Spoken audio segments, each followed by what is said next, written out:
400 km. 400 km, c'est l'autonomie à peu près moyenne d'une voiture électrique que vous achetez aujourd'hui. La technologie repose sur la batterie lithium-ion.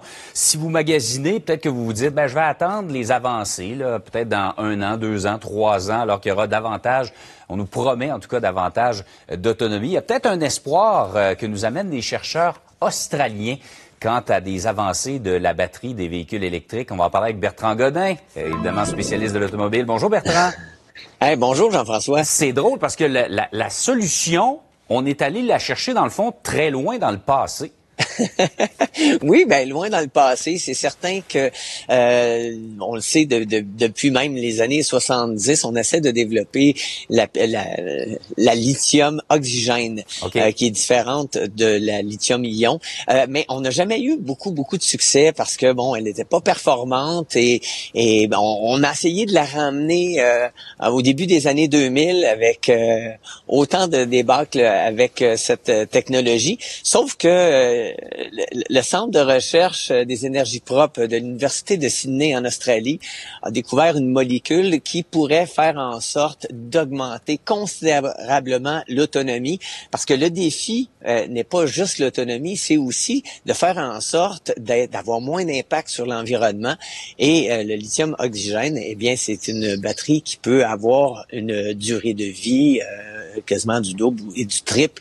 Et avec cette molécule, ça va faire en sorte qu'on va faire en sorte d'empêcher l'oxydation du lithium qui va le rendre plus performant et naturellement avec une durée de vie nettement supérieure. Et c'est ça qui est vraiment fabuleux parce que lorsqu'on regarde les chercheurs, ils doivent faire en sorte qu'on ait beaucoup d'autonomie, qu'on puisse avoir des temps de recharge très rapides avec naturellement un faible coût au niveau de l'environnement. Et ça, c'est pourquoi on parle pas juste du secteur automobile, mais on parle de la science en général qui essaie de trouver des solutions. Et ça, c'est de bon augure.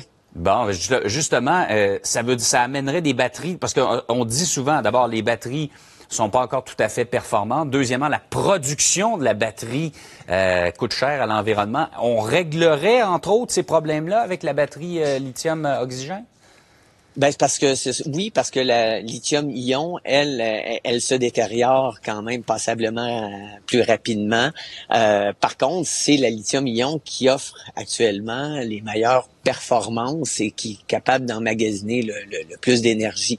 Sauf que c'est ça, la lithium-oxygène, avec cette avancée technologie-là, pourrait faire en sorte qu'on puisse être beaucoup plus satisfait. Mais vous savez, c'est parce que les gens veulent absolument une voiture aussi qui va avoir à peu près les mêmes capacités qu'un plein d'essence. Exact. Normal, c'est-à-dire un 800 km d'autonomie et qu'on ait un temps de recharge d'à peu près 5 minutes, le temps qu'on met, par exemple, pour faire le plein de la voiture. Présentement, Bertrand, ça semble être de la science-fiction, ça. Est-ce qu'on est si loin de ça, d'en arriver là?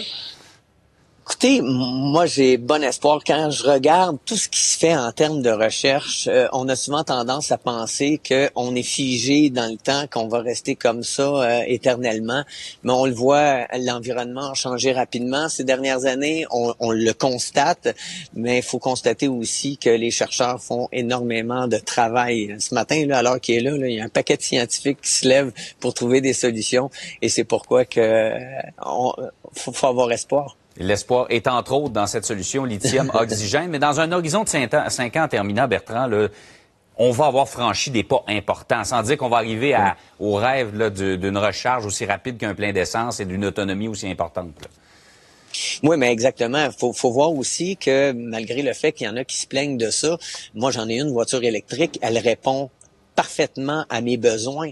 Et ça, je pense que c'est ce qui est important de constater, d'aller chercher un véhicule qui va répondre à ses besoins. Et à ce niveau-là, on a quand même des produits sur le marché qui font bien le travail. Absolument. Pour certaines personnes.